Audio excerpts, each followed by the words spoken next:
Hey guys, Modux HD Gaming, and today I'm going to be doing something different. I'm going to be reviewing FIFA 14 Ultimate Team and Career Mode. I will be reviewing, in terms of Ultimate Team, I'll be doing the normal Ultimate Team and the Ultimate Team World Cup. Okay, so first of all, I'm going to be reviewing on the Career Mode. Well, to be honest, I hate Career Mode with a passion. I think that EA really messed it up. Reason 1, the transfers. The first of all, in terms of transfers, is that you can't even see the stats of the player before you even buy him or get one of your scouts to scout him. So in case you're in one of those needy times of getting that last minute transfer in the transfer window, deadline day, everything, and then EA is basically telling you that unless you buy or get your scout to scout him, you'll never know what his overall is, how good he is in terms of pace, in terms of his shooting, his dribbling, his free kick accuracy, his curve. So I think that was like a raw waste. Reason 2, I think they messed up the scouting system as well. I mean, back in FIFA 13, they did everything right. They got the potential right, the overall, but for some reason in FIFA 14 they managed to mess it up. I mean, they bring real players into the scouting system. So for example, you're looking for one of those young players who's just coming up as a youth player, an under 16, under 17 player, and he has quite some potential. But then you can't actually search. Well, you can search for it, but if you just do an open search, you'll actually find real players like Sanchez, like Asaidi, like what's his name? He plays for Liverpool, but he's loaned to Stoke, I believe. Barini, that's it. Yeah, you'll get people like them, and some people, including me, do not want that to happen. I'd rather have no, wait, let me just backtrack there. So lots of people, including me, won't want that to happen, especially if you're starting off with a low team like Norwich City. So imagine it, in FIFA 13 you're playing on Norwich City, just chilling out with your career mode stuff. So you go to your scout with 5-star judgment and 5-star experience, and tell him to get you someone who's good-minded or whatever. I can't remember what it's called. And then he brings you someone who's around 16 to 17 years old. He shows you his overall, shows you his potential.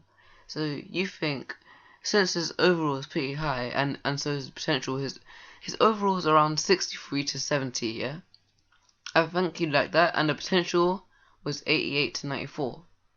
Now straight away, you'd think that you want to buy that, since he's just starting off new. And you can buy him for like £300, is it? Or is it 1,000? I can't remember anyway.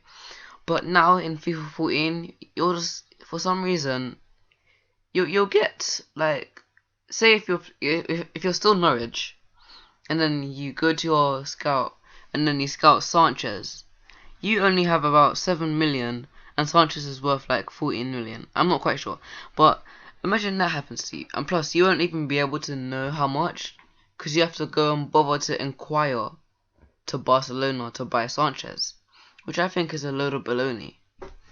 Anyway, that's it for career mode, I think. Yeah, that's pretty much it actually. Yeah. So going on to Ultimate Team. Actually, this year I really enjoyed Ultimate Team, but one thing I didn't like about it was the design of the cards. They really peeved me off about it, to be honest.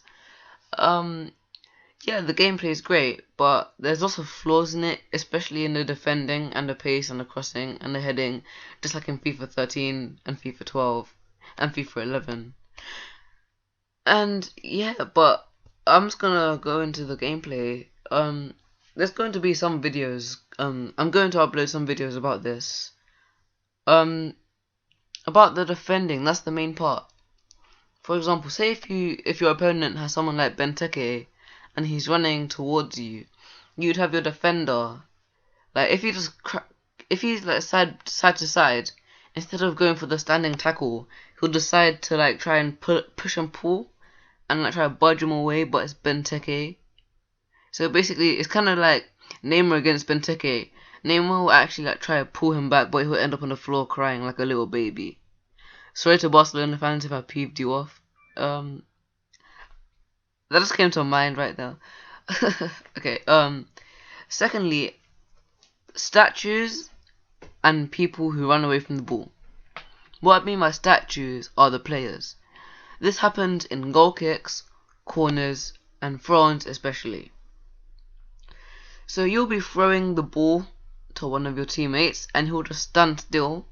He'll literally stand still. Like a statue basically. He'll just stand still. That's what I don't understand.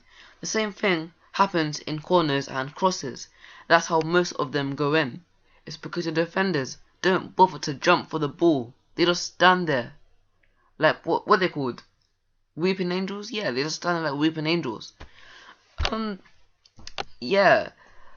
But I do think FIFA 14 have really improved from FIFA 13, especially what was I gonna say? Oh crap. Especially in terms of pace wise sometimes, because I think they haven't as overpowered it as it did last time in FIFA 13. For example, if you had a Wellington Nem, he would just pace through. Even if you had Ogbonna with like 80 something strength, like constantly pulling on a soldier, the pace will just go through, and then he'll score. But I think in FIFA 14 they really went out of their way to stop that, prevent it a little bit. They've done really well on that, so I give them praise for that. I'd also like to praise them on the transfer listings and the transfer market, as you can now search for the player you actually want to buy. So if you're watching someone on YouTube, doing a squad builder, like a 20k squad builder or something like that, you can, instead of having to find the player, because normally they don't say where they what league they're in. If it's like Brazilian players, they don't really in different leagues, they don't really tell you what leagues there are and well, they do tell you what country they're in, of course, but they don't really tell you what the league they're playing in and the team they're playing for. So yeah, FIFA 14 has really pulled their socks up, if that's right to say.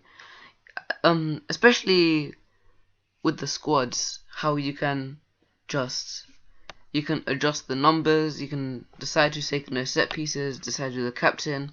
But unlike in FIFA 13, where there's this one person in that one position, that lucky person gets to be captain and you can't change it for some odd reason, unless you do it in the team management, which takes every game, wastes everyone's time. It's just so annoying.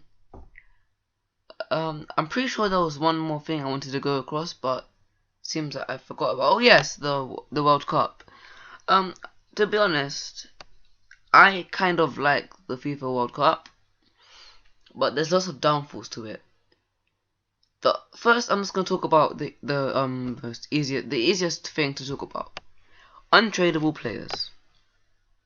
Right. So this is what I don't understand. Well, I do understand. It's like Deji. It's like what Deji said. FIFA 14 are using Ultimate Team in World Cup for money. I know every company does that. Every company does that for money.